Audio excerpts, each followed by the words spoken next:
Hey, what's going on, guys? It's Anthony, or you can call me NTV. This is the first video on my channel. So, before I get into all the stuff that's going to be happening on this video, I want to let y'all know I made a video yesterday, and it was 272 predictions, which is this video, right? Number one, a fight got changed. It's not going to be Raphael Physio versus RDA anymore. It's going to be RDA versus Renato Moicano. So that's number one. Number two, I had a big issue with like the rendering of the video and things like that, because the video was very long and my camera will pretty much record up to 20 minutes at a time and then it makes a new video. And I didn't notice that, and I just posted the video and it was like cut off at the end. So I tried to render it, I tried to like put both clips together, and I had a problem with it. It took forever, so I said, you know what, I'm gonna scrap this video and I'm gonna do it again. So I pretty much did this video yesterday, but I'm doing it again just because, first off, it's going to be outdated because Physio is not fighting anymore. He got COVID. And yeah, I feel like, you know, and I'm trying to make it a little less longer, you know what I'm saying? Because the video was really long. The video was over 20 minutes long. I don't think you guys want to see me talk for 20 minutes, or maybe you do, but let me know. This is my first video. I made other videos too, but I was like, you know what, I'm going to scrap all those videos and start fresh again with this one. So we're gonna get into the card. We're not gonna talk about like the lower fights that much. We're gonna talk about the main event the most, and yeah, we're gonna try and condense it below 20 minutes. So let's go ahead and get into it first. Sergey Spivak versus Greg Hardy. So this fight, I really don't care too much about it because Greg Hardy has been on a losing streak recently. He literally lost his last fight against Tuivasa. I don't even know why he's still in the UFC, if I'm being honest with you. I mean, he's not a horrible fighter, but you can obviously tell that he's very green. You know, he's not really like, he's just a very athletic dude. I mean, he came from the NFL, and you know, he has, I guess, a big name because of that. And they keep putting him on the main card of these shows.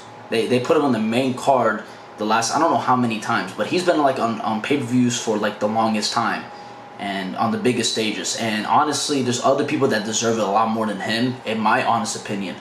But I really do believe that he'll beat Sergey Spivak, but I don't know who Sergey Spivak really is.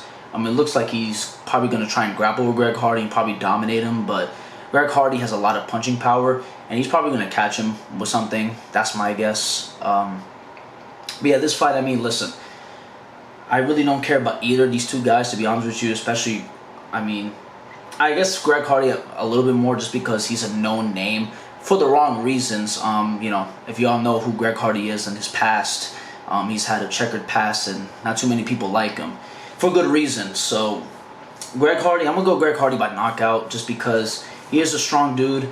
I believe if he worked on his takedown defense at least a little bit, and keep this on the feet, he'll probably win this fight. He is the underdog, but I'm going to go with him winning the fight, if I'm being honest.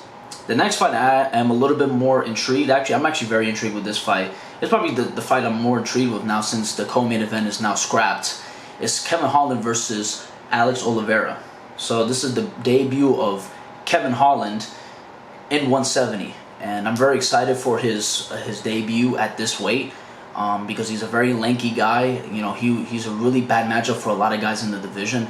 I'm not saying he's going to beat Kamaru Usman. He's not going to beat guys like Kobe Covington, these type of guys. But for now, I mean, he can work on his game. You know what I'm saying? He can work and see where he can go at the welterweight division, because he's 170 pounds, 6'3". Like, you know, this guy has a big advantage. He has a huge advantage against everybody. You know, he had a great 2020. He was 5-0. He had a great year that year. But then 2021, it was not too good. He was 0-2-1. He had a no contest at the end of the year, where the guy, like, he accidentally got headbutted on the chin. Like, the guy's head, I forgot his name. He hit his head on Kevin Holland's chin and pretty much knocked him out. Then he got choked out. But then they reversed the decision. It was a no contest. But pretty much he lost that fight too. He said himself that he lost that fight. But I believe that this is a new chapter in Kevin Holland's career, and I really believe that this is a good idea for him to go into this division and see if he can, you know, get that spark that he had in 2020, you know, reclaim all that hype that he had, because he had a lot of hype coming into 2021 when he fought Derek Brunson. Then he lost to Derek Brunson, got dominated. Then he fought Marvin Vettori on short notice, and we know what happened. You know what I'm saying? Like, it was not good for Kevin Holland whatsoever. But I believe that he's going to get the victory, and I think he wins by knockout, man. Listen, Kevin Holland has really good power. I don't know, like, Alex Oliveira, I've seen a little bit of clips of him, but I'm not going to say that I watched him before, I made this video. I've seen some clips of him getting some knockouts and things like that, but it was like small little highlight reel clips of him getting some knockouts, in the past. But I really do believe that Kevin Holland is going to be really good in this division. Like I said, the top 5, I don't know. Guys like Gilbert Burns, and Leon Edwards, Jorge Masvidal even. Those are some tough fights for him because I don't think he's at that level yet. But this can be really good for him. I really do believe that. So I'm going to go with Kevin Holland. I'm going to go Kevin Holland by knockout in the second round.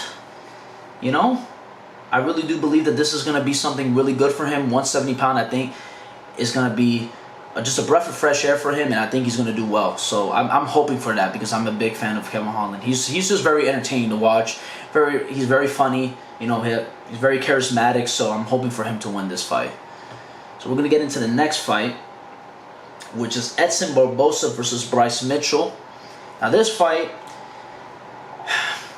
Bryce Mitchell, obviously, he also got into some controversy recently. He won an Ariel Helwani's talk show thing, the MMA Hour, and he was talking about a bunch of stuff. And we're not going to get into that, but he's a very good fighter. Bryce Mitchell is very good.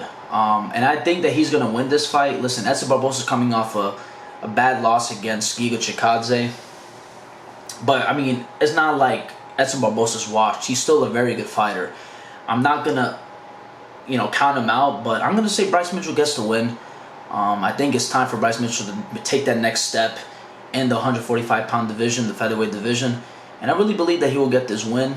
I guess obviously the game plan will be taking him down and dominating him, possibly getting a submission, possibly. So, and Edson Barbosa, I mean, he has to go and keep this on the feet. He has to keep this on the feet, and if he does that, I think Edson Barbosa wins. And I'm not going to count out Edson Barbosa, but I'm going to lean towards Bryce Mitchell on this one just because, I really do believe that he's going to just dominate him. You know what I'm saying? He's going to close the gap. He's going to try and go for the takedown. He's just going to lay on him for most of the time and probably dominate him, if I'm being honest. Bryce Mitchell's a very good wrestler. I've seen some of his fights. I watched it on ESPN Plus. He looks really good. His grappling looks very, very, very good, especially for this division. There's not really anybody in the division that I'm thinking of at 145 that's really good on the ground. Like, obviously Volkanovski's really good on the ground. Oh, Brian Ortega. My bad, sorry. Brian Ortega's one of those guys, but Brian Ortega, the last few fights, he hasn't even really wrestled with anybody. He did wrestle against, against Volkanovski a little bit, but he kind of kept it standing, and that was probably the demise of Brian Ortega. But still, I mean, Bryce Mitchell really depends on his takedowns to win fights. That's what it seems like to me. And we're gonna see what happens, man. Listen, Bryce Mitchell, even with all the controversy, I still believe that he is gonna be. I mean, after this fight, if he wins, he's gonna be in the top 10. I don't know who he will fight next after this if he does win. Same thing with Edson Barbosa. If Edson Barbosa finds a way to win, I don't know who he fights because he just had a big fight and lost. But I'm going to go with Bryce Mitchell. I'm going to go unanimous decision victory for Bryce Mitchell. And yeah, I don't know if the fight will be good or not.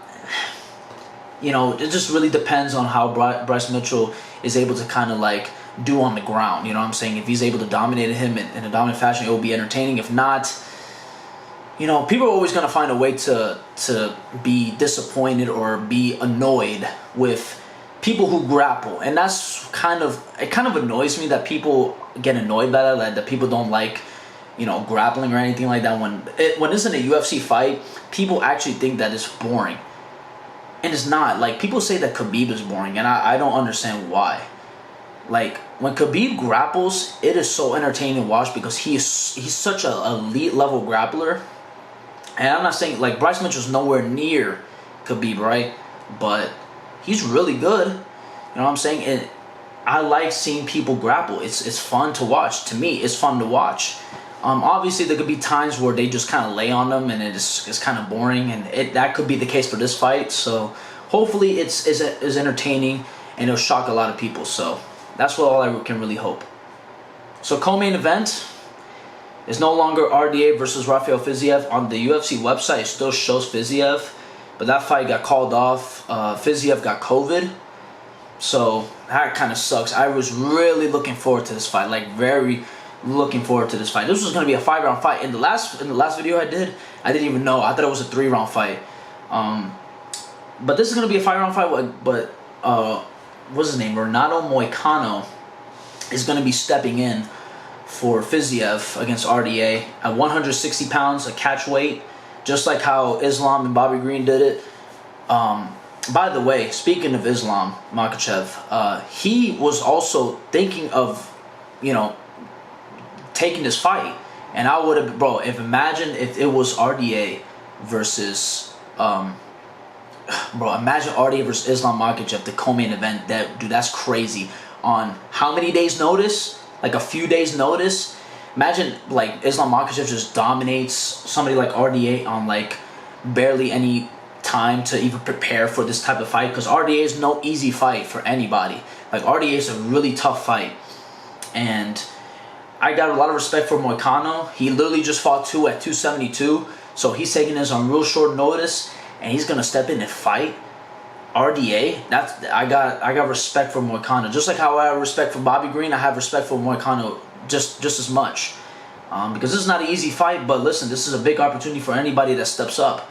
And I have respect for Islam too, for even saying that he put his name in the hat, to be honest, because like he literally just fought on Saturday, this last Saturday, and he was going to fight again. That's crazy. So I'm going to go RDA. I think RDA, he's obviously more prepared than Moicano. I'm not going to count on Moicano on this one, but I'm just going to go with RDA on this one. I think that's a safe bet just because he's been prepping for Raphael Physio, and Raphael Physio is not no joke. He is a threat, and I know that RDA has been going crazy, going hard in training, and I got a lot of respect for him. And then I remember I saw yesterday on Twitter that they were kind of talking back and forth, and they have respect for each other. And RDA is just it's a class act, man. I'm hoping for him to win.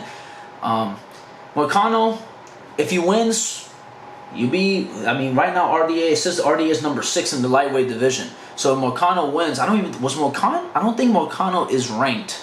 So listen, bro, this is a big, if I'm Moicano, I would have probably took the fight too, just because it's an opportunity for you to get in the rankings and possibly get to be a top 5 in the top 5 in the lightweight division, possibly, or obviously top 10, because RDA is number 6. So, but I'm gonna go RDA. I think RDA is gonna win. I think it's gonna be unanimous decision victory, something like that.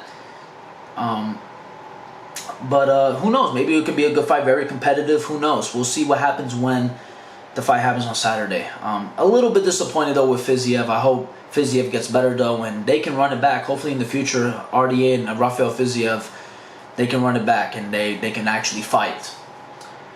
But the main event, Jorge Masvidal, Colby Covington, best friends turned rivals. In the video yesterday, I said that Jorge Masvidal is gonna win. Did I change my mind? No, obviously not. I'm not gonna change my mind. I'm not gonna. Y'all acting like y'all know that I said Jorge Masvidal yesterday when you don't even see the video. This is my first video. I went with Jorge, and I'm gonna stick with Jorge. I didn't change my mind at all. I'm gonna go Jorge just based on the fact that Jorge's been saying that he's gonna knee him in the face, and I do believe that's gonna happen.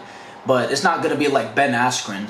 It's gonna be like he's gonna get a perfectly timed knee when Colby's gonna go for a takedown. I think that's the way that he's gonna knock him out, or a TKO, not a knockout, but a TKO victory. But yeah, I think it's gonna be a very entertaining fight. These guys just hate each other, and I don't think it's fake. I don't think that the beef is fake. It can be. What Jorge has been saying about Colby and vice versa is like it will be crazy because how the amount of people that have to be in on this being, you know, fake. Like the coaches at American Top Team got to be in on this. You know, a bunch of people that are on Jorge's camp got to be in on this too. You know, literally everybody got to keep shush and act like they hate, like on Jorge's camp, hate Colby Covington. You know, because Jorge's been talking about that Colby did not pay his trainers at American Top Team or anything like that.